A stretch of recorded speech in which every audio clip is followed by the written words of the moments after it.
premise of the movie is set in the year 1172. The current northwestern Chinese provinces used to be called the Tangut Kingdom, ruled by the dynasty of the same name. There lived several Mongolian tribes, led by their respective leaders, called the Khans. The rivalry between the tribes and the hunger for power within them caused several arguments, battles, and deaths. There are no rules in the world of Mongols, and it is in desperate need of a supreme Khan to lead and unite the people. Yesugei is the Khan of a small tribe in the west. At the beginning of the film, he is traveling with his men and 9-year-old son, Temudgin, to look for a wife for the kid. At night, they stop at a friend's tribe to take a rest. Temudgin is busy tending to his horse when a girl named Borte approaches him and asks him his name. Temudgin introduces himself and tells her the purpose of the trip. On finding out he is looking for a bride, Borte confidently claims that he should marry her. Temudgin's father wants to bring home a bride from a stronger tribe for politics, but upon his son's repeated request, Yesugei allows him to choose someone from the friend's tribe instead.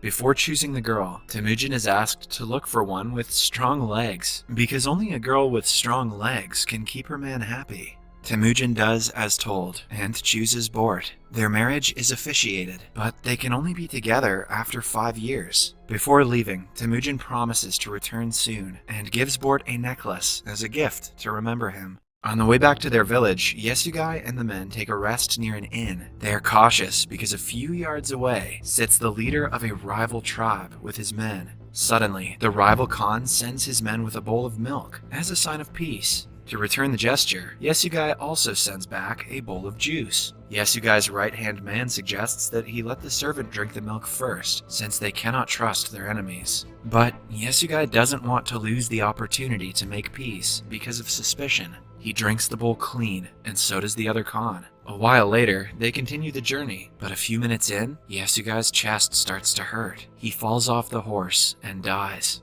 It is clear that the opponents took advantage of his kindness and poisoned him. Poor Temudgin goes to his father, but his followers could not care less. It is a tradition for the people to only follow a strong leader. Now that their leader is dead, their main concern is to find a new Khan, not to avenge the old one. In the following scene, Temudgin and his mother attend Yesugei's funeral. Yesugei owned a lot of cattle and houses, which are taken over by his right-hand man, Targutai. Temudgin's mother curses him and claims that her son will kill him one day. Targutai realizes it is true and makes it his mission to kill Temudgin. However, they measure his height, which doesn't reach the upper part of the wheel of a cart. According to the traditions, Mongols do not kill a child, which is why Temudgin's life is saved. But Targutai promises to return next winter, when Temudgin's height will have increased. When winter comes around, Temudgin has no place to hide. He remembers his father telling him about God Tengri, who will help him in his time of need. Hence, he goes to the sacred mountain to visit the holy place, but on the way, he accidentally falls into a frozen lake and almost dies. He is rescued by a boy his age named Jamuka. He and his younger brother bring Temudgin to their home and give him food. Temudgin is grateful to the brothers for saving his life. He offers to be Jamuka's brother by blood. They mix their blood in a bowl of milk and drink it to prove their allegiance to each other. MGK and Megan Fox aren't crazy after all. The following morning, they are confronted by Targutai and his people, who are still looking for Temudgin to kill him. They abduct him and take him back to the tribe. But fortunately for Temudgin, his height hasn't grown much since the last time, so he has to be held captive until he grows. A kind old man feeds him every day and helps him with his injuries. A few days later, they measure his height again, but it still hasn't gone up. Suddenly, it starts to rain, and everyone goes inside their houses. The old man takes this opportunity to free Temudgin. The kid runs for as long as he can, with the wooden plane still stuck around his neck. He goes to the mountains and prays to God Tengri for help. Temudgin then sees a white wolf beside the monument of God, and seconds later, the wooden plane is miraculously broken. The scene changes to 1186. Temudgin has grown up into an adult, but is still on the run from Targutai and his people. After a years-long search, they are able to capture him and lock him in a similar wooden plane. This time, he has grown enough to match the height reference, so the chances of his survival are low. Targutai wants to see him beg for his life, but Temudgin, being the proud man he is, refuses to do so. As a result, Targutai decides to torture him slowly, instead of killing him in an instant. The old man who helped Temudgin years ago feeds him even now. He begs Temudgin to spare his life when he returns to avenge the treatment he is getting. When it gets dark, Targatai comes to Temujin alone and mocks him. Since everyone is busy, Temujin takes the opportunity to attack the opponent and kills him by hitting him with the wooden plane repeatedly. After that, he flees from the village and is safe yet again. Temujin is ready to take his tribe back and become the Khan, but first, he has to bring his bride home. He goes to his in-laws' tribe for the first time since he was 9. Borte has grown up to become a strong and beautiful woman.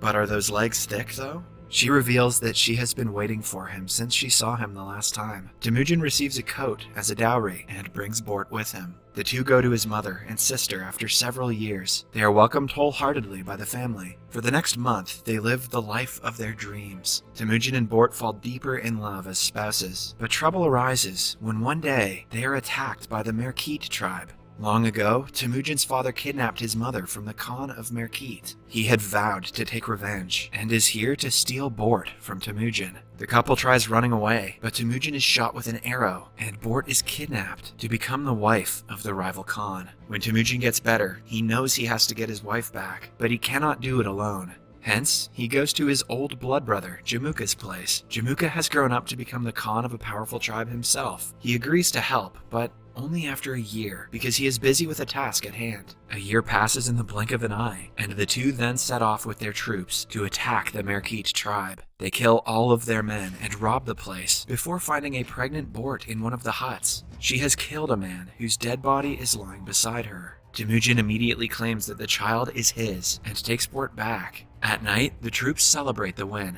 By now, Temujin has been able to gather a bunch of followers. They ask him to distribute the robbed cattle, and unlike most Khans, Temujin keeps only 10% for himself and gives the rest to his troops. He even offers more goods to the family of the men who died in battle. 2 of Jamuka's people see this and decide to join Temujin's tribe. Since the Mongols are allowed to choose their own Khans, Jamuka can do nothing about it, but it is evident that he views this as a betrayal. In the following scene, Temujin's soldiers see a man trying to steal their horses. They chase him down and kill him by accident. It turns out that the thief was none other than Jamuka's younger brother. After the incident, Jamuka makes it his mission to kill Temujin, forgetting that he is a brother by blood. He joins hands with another tribe and makes an attack on Temujin's tribe. Temujin knows that his people cannot win the battle because they are heavily outnumbered. Still, he sends the women and children away and makes the men fight with all their might. Even after killing several opponents, Temujin is caught in the end. Jamuka still calls him brother and urges him to beg for mercy. He doesn't want to kill someone who still has strength and pride left in himself. So instead, he makes him a slave and sells him to the brokers. Temujin and the remainder of his men are made to walk several miles across the desert to reach the city that is ruled by the Tangut dynasty. After that, they are kept in the open for people to check and buy as they please. A higher official from the dynasty comes to the market one day and shows interest in buying Temujin. His advisor Monk, however, sees Temujin and can tell he is not the ideal person to be enslaved.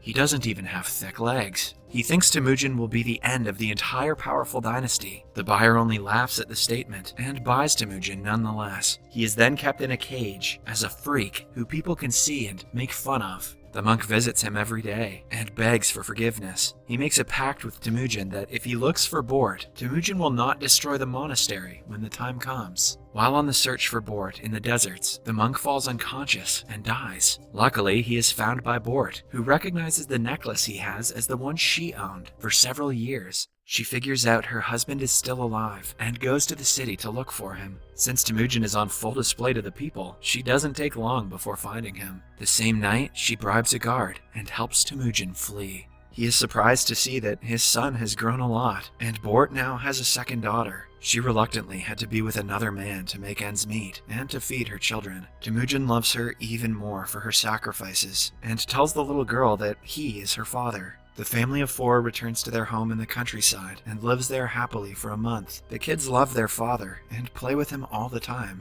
Then, one day, Borte comments that all Mongols are the same. They steal, rob, and kill. The comment is minute, but it makes a huge impression on Temujin. He decides to leave his family, to unify as many tribes as he can, and create rule in the world of Mongols, even if he has to kill half of the tribes to get there. The 3 basic rules they have to follow are: never kill women and children, fight the enemies till the end, and never betray your Khan. The scene cuts to 1196. As Temujin vowed, he has been able to gather an army of Mongols on his side, unifying several tribes and making a massive tribe of his own. The only obstacle in his way to becoming an absolute emperor is Jamuka, who also has an army of followers behind him. Today, the two brothers stand on the battlefield with their troops for the ultimate fight. It starts, and Jamuka hastily sends the first batch to fight. Temujin has planned the entire war, while Jamuka is spontaneous, which causes many of his men to be killed. After hours of long and hard battle, Temujin wins and captures the surviving enemy troops, including Jamuka. The troops are taken in as Temujin's followers instead of being killed. The gesture makes them thankful and loyal to their new Khan.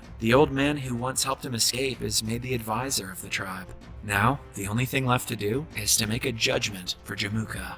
The brothers sit with each other and talk about how far they have come in life. Jamuka proudly reveals he would have killed his enemy if he was in Temujin's position right now. This further proves that he and Temujin are not the same, because Temujin allows him to run away.